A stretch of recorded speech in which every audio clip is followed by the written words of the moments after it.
आज के हमार संदेश बा उ कैले बा उ करत बा औ करी। हमनी अक्सर अनंत दृष्टिकोण के बारे में बात करीला। अनंत दृष्टिकोण उ होखेला जवन एह जागरूकता के साथ जिएला कि हमनी के जीवन के सबसे बड़ा आ सबसे बढ़िया हिस्सा एह जीवन के बाद आवे वाला जीवन में बा। ई दृष्टिकोण हमनी के जीवन के कठिनाइयन के सही परिप्रेक्ष्य में देखे में मदद करेला आ जीवन के चुनौतियन के बोझ के हल्का कर देला।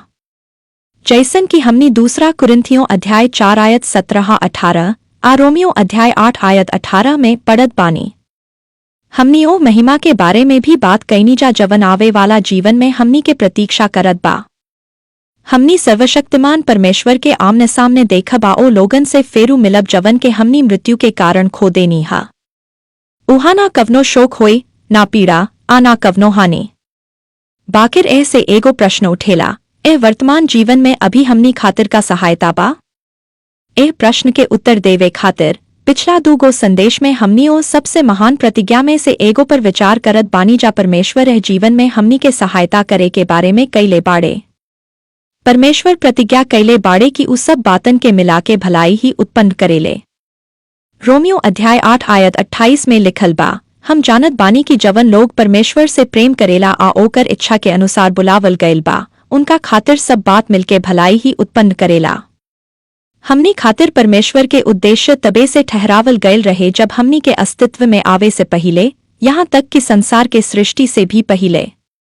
ओकर उद्देश्य ई बाकी हमनी यीशु पर विश्वास के द्वारा ओकर पवित्र आ निर्दोष बेटा बेटी बनी आ ओकर साथ प्रेम से भरल संबंध में जीवन बिताई आ अपना चारों ओर के दुनिया के सामने ओकर महिमा प्रकट करी। इफिसियों अध्याय 1 आयत 4-5 में लिखल बा, संसार के उत्पत्ति से पहिले ही परमेश्वर हमनी के मसीह में चुन लहलन ताकि हमनी ओकर सामने पवित्र आ निर्दोष होखी। ऊ अपना प्रेम में पहिले से ही ई ठहरा लहलन कि हमनी यीशु मसीह के द्वारा ओकर अपना बेटा बेटी बनावल जाएं। दूसरा तीमुथियुस अध्याय 1 आयत 9 में लिखल बा, परमेश्वर हमनी के उद्धार दहलन आ हमनी के अपना लोग बने खातिर बुलवलन। ई ओकर योजना रहे जवन संसार के उत्पत्ति से बहुत पहिले बनावल गयल रहे कि मसीह यीशु के द्वारा हमनी पर अपना प्रेम आ अनुग्रह प्रकट करस। बाकिर एह से कुछ प्रश्न भी उठेला। अगर परमेश्वर भला आ प्रेम में बाड़े तो फिर संसार में बुराई काहे बा? ऊ एह के होखे काहे देत बाड़े? ऊ सब दुख आ पीड़ा के रोग काहे ना देत बाड़े? एह प्रश्नन के उत्तर देहल बहुत जरूरी बा, काहे कि अगर ई प्रश्न अनुत्तरित रह जाए या इनकर गलत जवाब दे देहल जाए तो ई परमेश्वर के प्रति हमनी के विश्वास आ भरोसा के कमजोर कर सकेला, खास करके तब जब हमनी कवनो बड़ा दुखद घटना या हानि के सामना करत बानी। आज रात हमनी एह विषय पर औरी विस्तार से बात करब। हमनी पहिले ही साफ कैले बानी कि ई संसार अपना वर्तमान अवस्था में वैसा ना ह जैसा परमेश्वर इसे मूल रूप में बनवले रहन, आ एह के कारण पाप बा, जवन के शुरुआत पहिला मनुष्य आदम से भइल। आदम पाप के द्वारा परमेश्वर से स्वतंत्र होखे के चुनाव कैलन। ओकरी काम के प्रभाव पूरा मानव जाति पर पड़ल, जवन ओ में निहित रहे, आ खुद पृथ्वी पर भी पड़ल, जैसा कि हमनी उत्पत्ति अध्याय 3 आयत 17 से 19 में पढ़त बानी। एह के परिणामस्वरूप मनुष्य के स्वभाव भ्रष्ट हो गयल, आ भौतिक सृष्टि भी भ्रष्टता आ मृत्यु के श्राप से भर गयल। एह संसार में हमनी रोज ओही भ्रष्टता के प्रभाव से जूझत बानी, जैसा कि रोमियो अध्याय 5 आयत 12 से 14 में लिखल बा। एही कारण से एह पाप में गिरल संसार में समस्यन से रहित जीवन जैसन कवनो चीज ना बा। खुद यीशु कहले रहन, एह संसार में तोहनी के क्लेश, परीक्षण, संकट आ निराशा के सामना करे के पड़ी। यूहन्ना अध्याय 16 आयत 33। अगर रवा सब कुछ ठीक भी कर ली तब वो बात गलत हो सकेला, काहे कि पाप के श्राप से प्रभावित पृथ्वी पर जीवन ऐसने होखेला। बाकिर यहाँ एगो और प्रश्न उठेला। अगर परमेश्वर सर्वज्ञ बाड़े, मतलब सब कुछ जानेला, तो ऊ जानत रहलन कि आदम का करी आ ओकर काम के सृष्टि पर यानी मानव जाति या पृथ्वी पर का प्रभाव पड़ी। तो फेर परमेश्वर ऐसन होखे काहे देलन? ऊ मनुष्यन के ऐसन क्षमता के साथ काहे बनवलन कि ऊ लोग ओकर आज्ञा के उल्लंघन कर सके? परमेश्वर मनुष्यन के अपना साथ प्रेम से भरल संबंध खातिर बनवलन। हमनी परमेश्वर से प्रेम करे में सक्षम बानी, काहे कि हमनी ओकर स्वरूप में बनावल गईनी, आ हमनी के नैतिक मूल्य के पहचान करे आ चुनाव करे के क्षमता दिहल गईल बा। परमेश्वर हमनी के ई सामर्थ्य देहलन कि हम कवनो व्यक्ति या कवनो वस्तु के अच्छा आ सही पहचान सकीं। ऊ हमनी के बुद्धि आ समझ भी देहलन, जवन यह बात के पुष्टि करेला कि भलाई करे के सही बा। नैतिक चुनाव करे के ई क्षमता जवन के हम स्वतंत्र इच्छा कहिला हमनी के व्यक्तित्व के एगो महत्वपूर्ण हिस्सा बा। परमेश्वर भला बाड़े आ हमेशा उहे करेलन जवन सही हो खेला आ हमनी के ओकर गुणन के सुंदरता के पहचान करे के क्षमता दिहल गइल बा। सर्वशक्तिमान परमेश्वर चाहेलन कि हम ओकर गुणन के महिमा आ उत्कृष्टता के पहचान करें आ फिर जवन हम ओकर बारे में जानत बानी ओकर आधार पर स्वेच्छा से ओकर सेवा करे के चुनाव करें। एह तरह से मनुष्यन के पास सचमुच नैतिक चुनाव के शक्ति यानी स्वतंत्र इच्छा मौजूद बा। बाकिर जब पुरुष आ स्त्री लोग के नैतिक चुनाव करे के क्षमता दिहल गयल तो ओकर साथे ही संभावना भी खुल गयल कि उ लोग गलत चुनाव कर सके, जैसे कि आदम कैलन। जहां चुनाव होखेला ओहिजा ओ चुनाव के सभे परिणाम भी होखेला। मनुष्य के अपना सृष्टिकर्ता के साथ टूटल संबंध जवन हमनी के अपना ही चुनाव के कारण भयल एह संसार में पावल जाए वाला सब अव्यवस्था अराजकता क्लेश आ दुख के मूल स्रोत बा। सर्वशक्तिमान परमेश्वर अतीन्द्रिय बाड़े मतलब उ हमनी से पूरा तरह से अलग आ हमनी के समझ से परे बाड़े। अगर उ खुद के हमनी पर प्रकट करे के चुनाव ना करते तो हमनी कभू ओकरा के जान ही ना पावते। बाकिर उ खुद के प्रकट करे के चुनाव कैले बाड़े काहे कि उ चाहेलन कि जवन प्राणी उ बनवलन उ लोग ओकरा के जाने आ ओकर साथ संबंध रखे। समय के शुरुआत से ही आदम के दिन से लेके अब तक परमेश्वर खुद के प्रकट करता मनुष्यन के अपना लगे बुलावत आइल बाड़े। परमेश्वर चाहेलन कि हम ओकर पक्ष में सही नैतिक चुनाव करें। उ चाहेलन कि हम पवित्र आत्मा के द्वारा दिहल गयल परमेश्वर के प्रकट सच्चाई के प्रकाश में स्वेच्छा से ओकरा के चुनी। परमेश्वर के अपने बारे में सबसे स्पष्ट प्रकटीकरण यीशु मसीह में भइल बा। यीशु देहधारी परमेश्वर बाड़े मतलब मनुष्य के शरीर में प्रकट भइल परमेश्वर। अगर हम ये जानना चाहत बानी कि परमेश्वर कैसन बाड़े आ उ मनुष्यन के साथ कैसन व्यवहार करेलन तो हमनी के यीशु के देखे के चाहिए। जब यीशु पृथ्वी पर रहलन तब उ कहलन जे हमरा के देखेला उ ओकरा के देखेला जे हमरा के भेजलस। यूहन्ना अध्याय 12 आयत 45। उ अदृश्य परमेश्वर के दृश्य स्वरूप बाड़े। कुलुस्सियों अध्याय 1 आयत 15। पुत्र परमेश्वर के महिमा के प्रकाश हवे आ उ ओकर स्वभाव के ठीक ओही तरह प्रकट करेला। इब्रानियों अध्याय 1 आयत 3। यीशु मनुष्य जाति खातिर परमेश्वर के प्रेमा देखभाल के सबसे पूरा प्रकटीकरण बाड़े। देहधारी परमेश्वर अपना खोयल संतान के खोजे आ उनका के उद्धार देवे खातिर आइलन आ उ सब लोग खातिर रास्ता खोल देहलन जे मन फिरावेला आ उनकरा पर विश्वास करेला ताकि उ लोग फिर से परमेश्वर के बेटा बेटी के रूप में अपना मूल उद्देश्य में स्थापित हो सके, जैसा कि हमनी लूका अध्याय 19 आयत 10 में पढ़त बानी। परमेश्वर हमनी पर आपन महान प्रेम यही तरह प्रकट कैलन कि जब हम अभी पापी ही रहनी तब मसीह हमनी खातिर मर गैलन। रोमियो अध्याय 5 आयत 8। काहे कि परमेश्वर संसार से ऐसन प्रेम कैलन कि उ आपन एकलौता बेटा दे देहलन ताकि जे कोई उनकरा पर विश्वास करे उ नाश ना होखे बल्कि अनंत जीवन पावे। यूहन्ना अध्याय 3 आयत 16। प्रेम से प्रेरित होके परमेश्वर पिता यीशु के भेजलन आ यीशु भी प्रेम के कारण हमनी के सबसे बड़ी जरूरत पूरा करे खातिर आइलन मतलब हमनी के पाप के दोषा ओकर शक्ति से छुड़ावे खातिर ताकि हमनी परमेश्वर के साथ मिलमिलाप पाई आ एह जीवन के बाद आवे वाला जीवन के भी प्राप्त करें। परमेश्वर की योजना में बहुत बात रहस्यपूर्ण बा, ऐसन पहलू जवन अभी हमनी के पूरा तरह से प्रकट ना कैल गयल बा, जिनमें इस संसार में लगातार बने रहेला वाला दुख आ पीड़ा के पूरा तरह से समझ पावल भी शामिल बा। बाकिर अगर हम ओ प्रकटीकरण पर विश्वास करें जवन परमेश्वर अपना बारे में यीशु के द्वारा देहलन कि उ भला आ प्रेम से भरल बाड़े तो हम भरोसा कर सकत बानी कि परमेश्वर अपना परिवार के योजना के पूरा करे खातिर सबसे बढ़िया रास्ता चुन ले बाड़े। हम भी विश्वास कर सकत बानी कि परमेश्वर उनकर उद्देश्य आ उनकर योजना के बारे में जवन बात हम अभी ना जानत बानी या ना समझत बानी उ उतने ही अद्भुत होई जेतना उ बात बा जवन हम पहले से जानत बानी। ए विषय में इन वचन पर ध्यान दी। व्यवस्था विवरण अध्याय 29 आयत 29 में लिखल बा, गुप्त बात त हमनी के परमेश्वर यहोवा के हा, बाकिर जवन बात प्रकट कैल गयल बा उ सदा खातिर हमनी आ हमनी के संतानन के हा। भजन संहिता अध्याय 131 आयत 1 आ 3। हे यहोवा, हमार हृदय घमंड से भरल ना हा, आ हमार आँख अभिमान से ऊंच ना उठेला। हमो बातन में अपना के ना उलझावत बानी जवन हमार समझ से बहुत बड़ी आ बहुत अद्भुत बा, बल्कि हम अपना मन के शांत आ स्थिर कर लेहनी जैसे दूध छुड़ावल बालक अपना माई के साथ शांत रहेला, हमार प्राण हमरा भीतर ओही छोट बालक के समान बा। हे इस्राएल, अबा हमेशा यहोवा पर ही आशा रख।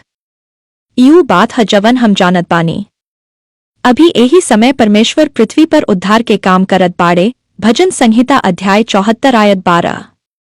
उ पुरुष आ स्त्री लोग के अपना लगे वापस खींचे खातिर काम करत बाड़े, आ उ जीवन के कठिनाइयन के भी उपयोग कर सकेले आ उनकरा के अपना अंतिम भलाई के योजना के सेवा में लगा सकेले।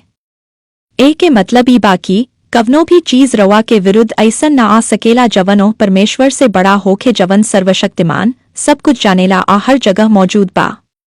कवनो बात उनकरा के अचानक चकित ना करेला। कवनो बात उनकर नियंत्रण से बाहर ना बा। जवन बातन के हम सामना करत बानी उ सब अस्थायी बा। परमेश्वर इन सबके अपना अंतिम भलाई के योजना के पूरा करे खातिर उपयोग करे में सक्षम बाड़े। आए सबके बीच उ अपना लोग के रक्षा करेले। उ हमनी के यह परिस्थिति में संभाले रखेले जब तक कि उ हमनी के उनसे पूरा तरह से बाहर ना निकाल देले। हमनी के यह प्रश्न के उत्तर देवे के जरूरत बा, यह टूटल संसार के बीच परमेश्वर के सुरक्षा आ संरक्षण वास्तव में कैसन दिखाई देला। जब यीशु पृथ्वी पर रहलन तब उ प्रकट कैलन कि परमेश्वर एगो पिता बाड़े, जवन पृथ्वी के सबसे बढ़िया पिता से भी कहीं ज्यादा उत्तम बाड़े। मत्ती अध्याय 7 आयत 9 से 11। अपना शिक्षा में एगो उदाहरण देत यीशु बतवलन कि पिता चिड़ियन के भी देखभाल करेला, आउ कहलन कि परमेश्वर के बेटा बेटी उनकरा खातिर चिड़ियन से कहीं ज्यादा मूल्यवान बाड़े। यही संदर्भ में यीशु अपना लोग के ई भी प्रोत्साहित कैलन कि उ जीवन के जरूरी चीज जैसे भोजन, पानी या कपड़ा के बारे में चिंता ना करे, काहे कि हमनी के एगो स्वर्गीय पिता बा जवन चिड़ियन के भी देखभाल करेला, आ रवा लोग उनकरा खातिर उनसे कहीं ज्यादा मूल्यवान बानी। मत्ती अध्याय 6 आयत 26।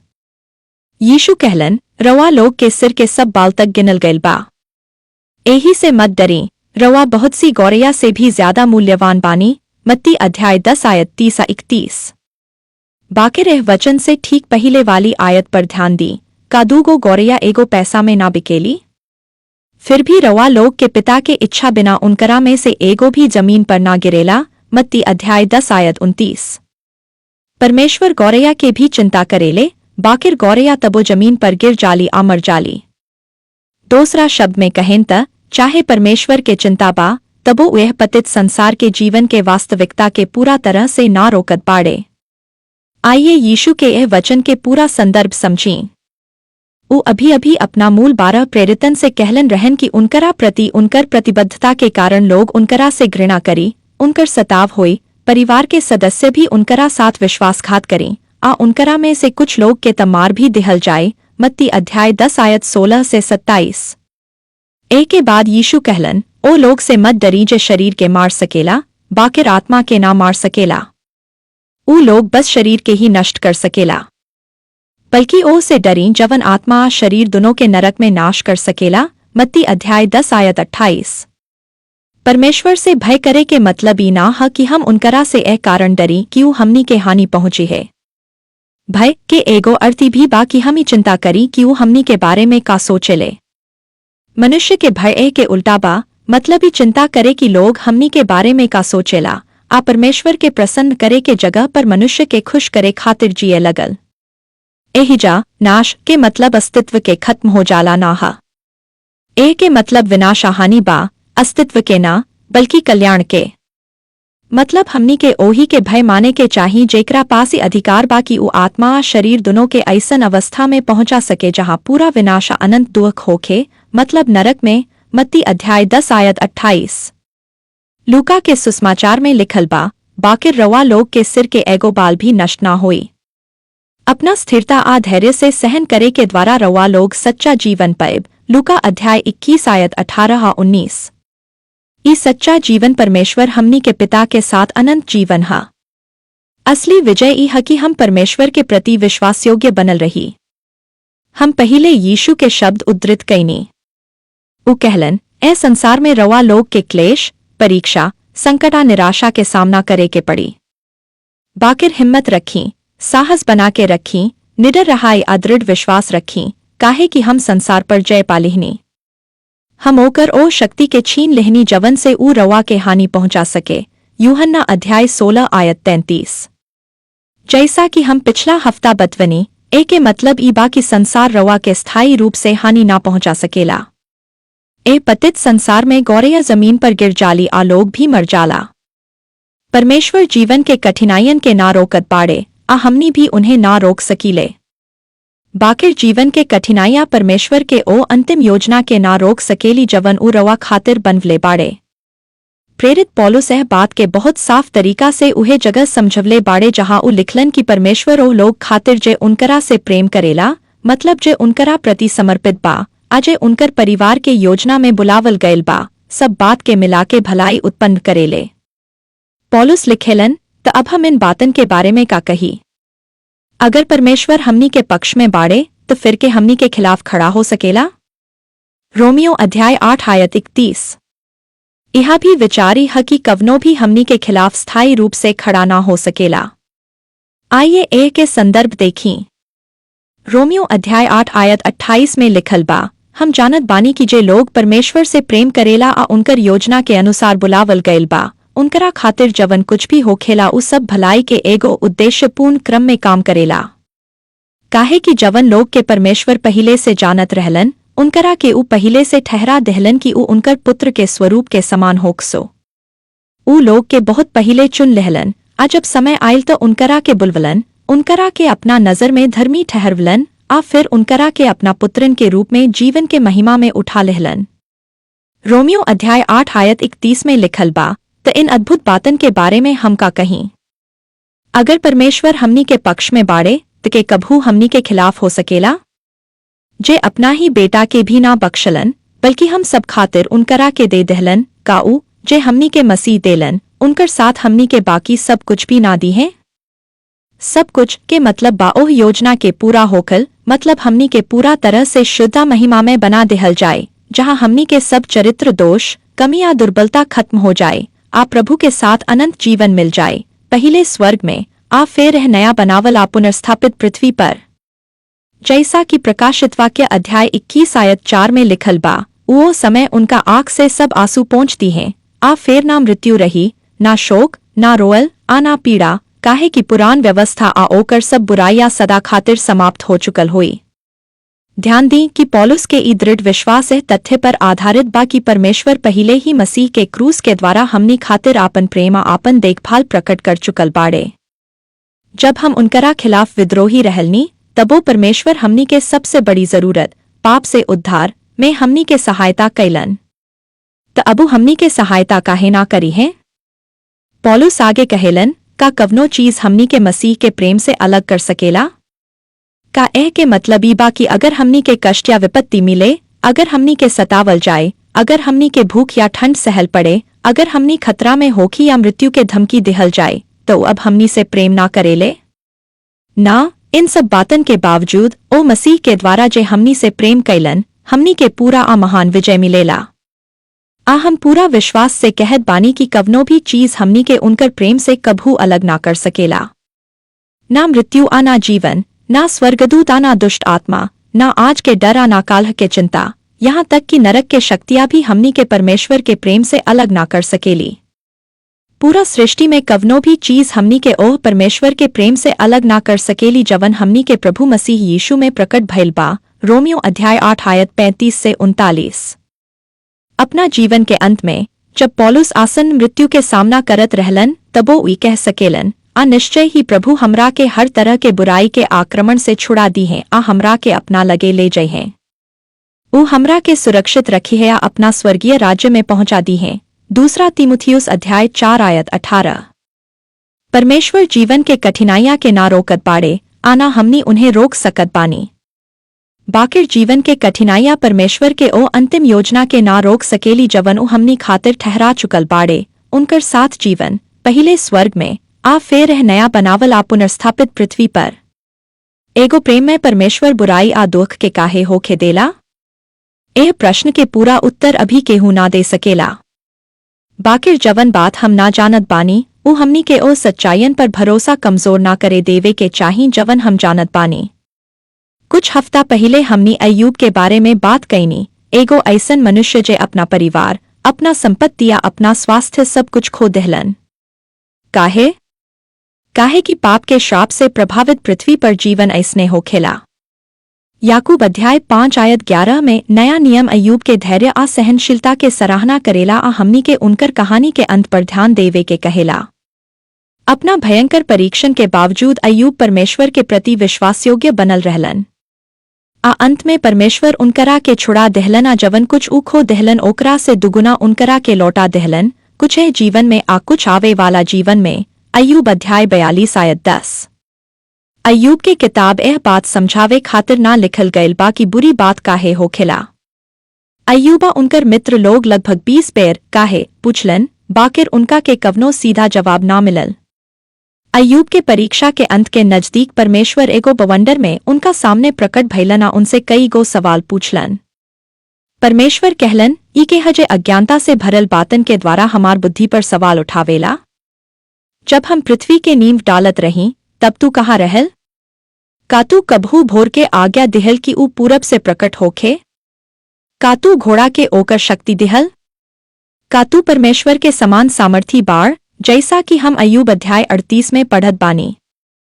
तब अय्यूब जवाब देहलन, हम जानत बानी कि तू सब कुछ कर सकेल। हम ओ बातन के बारे में बोलत रहीं जवन हम समझत ना रहीं, जवन हमरा खातिर बहुत अद्भुत रहल। पहिले हम तोहरे बारे में बस सुन ले रहीं, बाकिर अब हमार आँख तोहरा के देख लेहलस। ऐसे अब हम अपना कहल बातन के वापस लेत बानी। अय्यूब अध्याय 42 आयत 1 से 5। जब अय्यूब परमेश्वर के महानता, उनकर महिमा आ उनकर सामर्थ्य देखलन, तब उनका समझ में आ गई कि वो परमेश्वर के योजन के पूरा तरह से समझ ना सकेलन। उनका बस परमेश्वर पर विश्वास करे के रहे। आज अय्यूब स्वर्ग में बाड़े आ उनका कवनो पछतावा ना बा। इन बातन से यह पतित संसार के जीवन में आवे वाला दुख आ पीड़ा कम ना हो जाला। बाकिरी दृष्टिकोण हमनी के भविष्य खातिर आशा आ वर्तमान खातिर मन के शांति देला। हम जानत बानी कि अंत में सब कुछ अच्छा होई, कुछ है जीवन में, बाकिर अंतिम विजय, पूरा पुनर्स्थापना, फिर से मिलना सब कुछ के वापसी आवे वाला जीवन में बा। तो फिर परमेश्वर संसार के बुराई आ पीड़ा के बारे में कुछ काहे ना करेलन? ऊ कर चुकल बाड़े, ऊ करत बाड़े, आ ऊ करी है। सर्वशक्तिमान परमेश्वर हमनी के अपना परिवार के योजना में बुलवले बाड़े। ऊ यीशु के द्वारा हमनी खातिर रास्ता खोल देहलन ताकि हम उनकर परिवार में आ अपना बनावल उद्देश्य में फिर से स्थापित हो सकीं। अभी यही समय प्रभु अपना परिवार के इकट्ठा करत बाड़े आ वह पतित टूटला पाप के श्राप से प्रभावित संसार के कठोर वास्तविकता के भी उपयोग करेलन आ उनकरा के अपना उद्देश्य के पूरा करे खातिर काम में लगावेलन।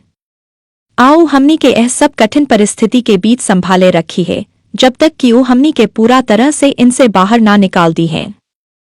अगला हफ्ता फिर मुलाकात हुई। प्रभु रवा सबके आशीष देसो। आमीन।